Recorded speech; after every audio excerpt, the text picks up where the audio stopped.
केंद्र की राजनीति छोड़कर बिहार विधानसभा चुनाव लड़ने की बात कहने वाले चिराग पासवान कितनी सीटों पर चुनाव लड़ेंगे, उनकी पार्टी कितनी सीटों की मांग मोदी और शाह से करेगी। बता दें दर्शकों कि चिराग पासवान इस वक्त केंद्रीय मंत्री हैं, लेकिन लगातार वो बयान दे रहे हैं कि उन्हें केंद्र की राजनीति में कोई दिलचस्पी नहीं है, वो बिहार की राजनीति करना चाहते हैं। यानी साफ है कि चिराग पासवान केंद्रीय मंत्री पद भी छोड़ सकते हैं। लेकिन सवाल इस बात को लेकर है कि आखिर नीतीश कुमार और मोदी शाह के रहते हुए चिराग पासवान को कितनी सीटें मिलेंगी।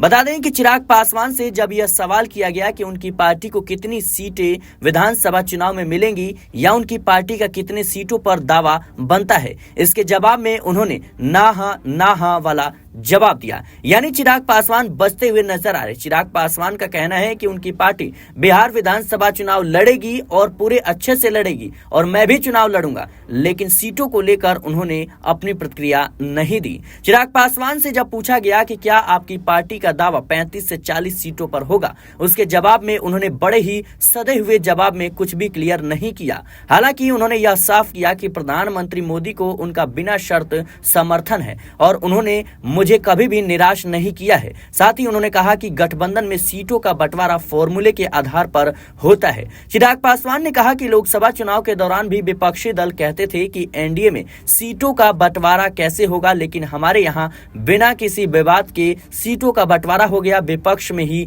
इसे लेकर हंगामा देखने को मिला। चिराग पासवान ने हाल ही में केंद्र की राजनीति छोड़कर बिहार की राजनीति करने की बात कही थी। चिराग पासवान के रिश्ते पिछले कुछ साल में जेडीयू यानी नीतीश कुमार के साथ अच्छे नहीं रहे हैं। 2020 के विधानसभा चुनाव में चिराग पासवान ने अकेले दम पर चुनाव लड़ने का ऐलान किया था और नीतीश कुमार की जेडीयू को बड़े पैमाने पर नुकसान पहुंचाया था। जेडीयू की तमाम सीटों पर लोजपा ने अपने उम्मीदवार उतारे थे, जिससे नीतीश कुमार की संख्या में भारी गिरावट देखने को मिली। पिछले विधानसभा चुनाव में बिहार में चिराग पासवान की पार्टी ने एनडीए से विद्रोह कर कई सीटों पर अपने उम्मीदवार उतार दिए थे, जिससे नुकसान नीतीश कुमार का हुआ। चिराग पासवान के उम्मीदवारों की बात करें तो उम्मीदवारों के कारण एनडीए को कई सीटों पर हार का सामना भी करना पड़ा था।